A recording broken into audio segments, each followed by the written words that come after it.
Bonjour à tous, nous sommes le mercredi 1er juillet, évidemment en ouverture du journal du jour, nous allons parler des Bleus qui ont été fabuleux, qui ont été extraordinaires, qui ont été incroyablement kiffants et satisfaisants.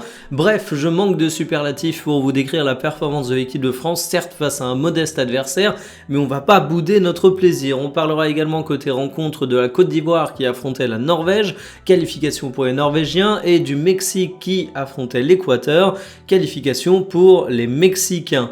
Sur les deux derniers sujets, on sortira un petit peu de ces matchs de Coupe du Monde. On ira déjà du côté d'Elliot Anderson qui va débarquer à Manchester City pour une somme qui fait beaucoup réagir. Et on terminera avec Coman qui quitte la sélection néerlandaise. Installez-vous confortablement et bienvenue pour le journal du jour. Ça va commencer à être dur de pas s'enflammer pour l'équipe de France. Alors je sais ce que vous allez me dire, on affrontait que des petites équipes jusqu'à présent, et encore, j'ai envie de dire le Sénégal, c'est loin d'être un client facile. Vous allez me dire que la Suède n'était pas forcément l'adversaire le plus redoutable de la compétition, mais au bout d'un moment, je sais pas vous, mais moi j'ai pas envie de jouer le pisse-froid durant toute cette Coupe du Monde 2026. Ça se trouve, ça tournera mal pour l'équipe de France, mais en attendant, je trouve qu'on a quand même plein de raisons de se réjouir. On va pas s'en priver, ce match face à la Suède était sans aucun doute un des matchs de l'équipe de France qui m'a le plus fait kiffer, même si c'était pas évident en première mi-temps à certains moments. C'est donc une victoire 3-0 pour les Bleus, voici les compositions des deux équipes. Rarement on aura vu les 4 offensifs français briller autant et en même temps. Mbappé ajoute 2 buts à sa collection, déjà 6 au total, ultra dans le sens du jeu, super exemplaire, même sans ballon. Olysée, double passeur, il est pas loin d'ouvrir son compteur de buts avec un ciseau qui aurait pu être fabuleux, mais c'est vraiment l'âme offensive de l'équipe de France, le dépositaire du jeu, un numéro 10 quasiment à l'ancienne, mais avec d'immenses qualités athlétiques qui te fait allumer ta télévision, tout simplement. Barcola et Dembélé, dans des rôles évidemment très différents des deux premiers, ont également réussi à faire le taf, but, passe décisive, et je trouve vraiment qu'on a une puissance offensive, et surtout une cohérence entre nos attaquants, qui aujourd'hui est à saluer de façon unanime.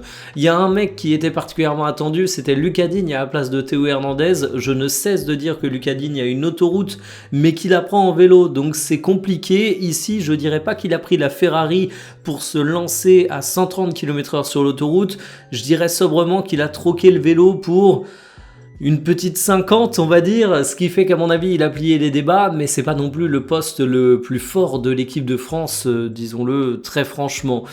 C'est un début de match qui était moins évident, comme je disais, peut-être parfois un petit peu d'agacement de la part des Bleus qui n'ont pas immédiatement trouvé la solution, mais à partir du moment où les Suédois ont commencé à craquer, ça a totalement déroulé. D'ailleurs, sur l'ensemble de la rencontre, on a 25 tirs, je sais pas si on se rend compte de la folie, des belles occasions en plus, Mbappé pas loin d'ouvrir la marque en début de match, le fameux ciseau de Olysée, Barcola qui à un moment crochette super bien. On a désormais, je pense qu'on peut le dire, une très belle tête de favori pour cette Coupe du Monde 2026.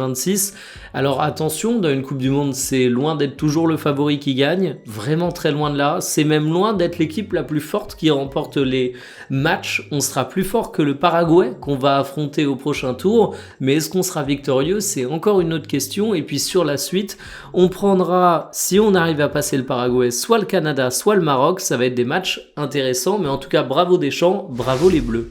J'avais de l'espoir pour les Ivoiriens, mais Erling Haaland. Erling Haaland a rajouté un but lui aussi à sa collection. Comme Kylian Mbappé, il semble vouloir en marquer 50 000 au cours de cette Coupe du Monde 2026. Alors c'est un but plutôt comique de Erling Haaland, il est super bien placé, on sent qu'il sent le jeu.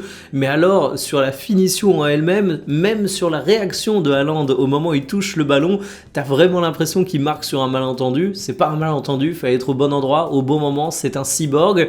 Il libère sa nation avec un but en toute fin de match, mais que c'est douloureux pour les Ivoiriens. Voici les compos qui étaient alignés pour ce 1-2, comme vous l'avez vu. J'attendais de fou Diomandé, il n'a pas été aussi fort que ça. La vraie star ivoirienne, c'était Amad Diallo qui a fait une entrée fabuleuse. Il aurait même pu marquer un but de plus sur un coup franc exceptionnel qui est très bien arrêté par le gardien norvégien. Ça a vraiment été un joueur qui a rendu son pays fier à travers son entrée. Sangaré, j'ai plutôt bien aimé aussi. Boni, c'était cata, et en face... J'ai souvent été critique avec Odegaard depuis le début de cette Coupe du Monde, mais ici, j'ai eu pleine satisfaction. Ça a vraiment été le mec qui menait à la baguette les coéquipiers autour de lui. Il était toujours dans le bon sens du jeu, il a toujours fait des choix qui était pas trop risqué, mais qui en même temps était parfois super inspiré et où il allait réussir à débloquer des situations. Donc c'est vraiment un atout incontestable pour les Norvégiens. Nyland a également été plutôt solide et je trouve que ça a été un match équilibré. Ça ressort dans les stats, mais même visuellement, je me dis que ça aurait pu tourner en la faveur de la Côte d'Ivoire. C'est vraiment un résultat qui n'était pas évident à voir. La Norvège va donc affronter le Brésil, un sacré client, j'ai envie de dire, bonne chance, mais rien n'est impossible au cours de ce mondial, on peut encore avoir des surprises. Définitivement, le Mexique est bien dans son mondial. Les premiers matchs n'étaient pas forcément spectaculaires, mais les Mexicains ont réussi à faire le taf. Ils jouaient une nouvelle fois à domicile dans une ambiance de fou furieux, il faut quand même le souligner. C'est en regretter que la suite de la compétition va se passer du côté des États-Unis, mais en tout cas face à l'Équateur, si ça n'a pas été magistral du début à la fin, en l'espace de 10 minutes à peu près, t'as collé 2 buts et t'as plier les débats de cette manière. Voici les compos qui étaient alignés. Alors c'est l'école des fans du côté du Mexique. Chaque attaquant a été servi, même si Alvarado se contente d'une passe décisive. Et au final, tout le Mexique a été assez solide. La première mi-temps a été largement dominée.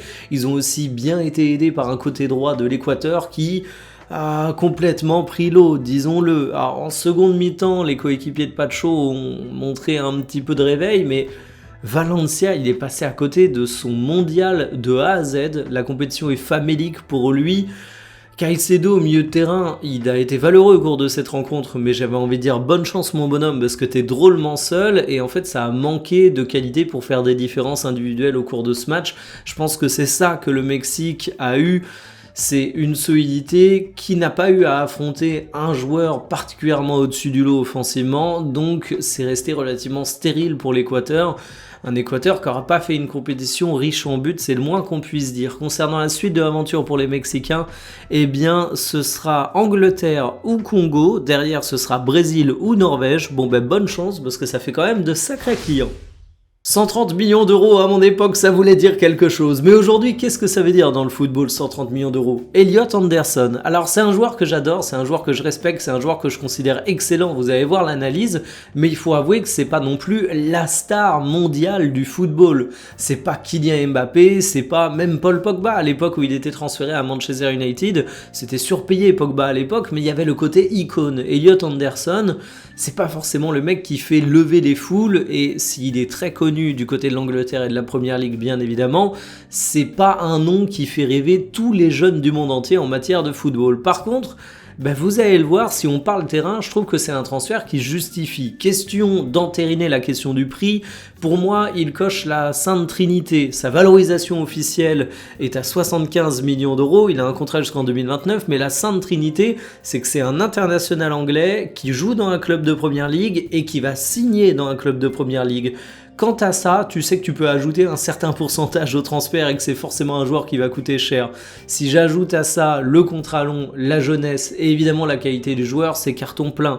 En fait, oui, les transferts aujourd'hui sont à des montants qui nous paraissent délirants, mais il faut aussi se rendre compte qu'il y a une inflation générale dans le football, que les revenus des clubs ont sensiblement augmenté, donc forcément ça amène ce genre d'anomalies, mais ce ne sont plus des anomalies justement, il faut commencer à s'habituer. Bref, si on revient aux qualités footballistiques d'Anderson, c'est un joueur qui prouve toutes ses qualités. Regardez-moi ça. Du côté de Forest, ultra complet, grosse capacité à annihiler les actions de l'adversaire, mais il n'est pas que défensif, très loin de là. Grosse capacité à apporter de la verticalité. Le combo est assez rare. Il a même parfois l'occasion de faire le surnombre offensif. Techniquement, il est très bon. C'est tout simplement un des meilleurs au monde à son poste. C'est pas pour rien qu'il est apprécié du côté de l'Angleterre.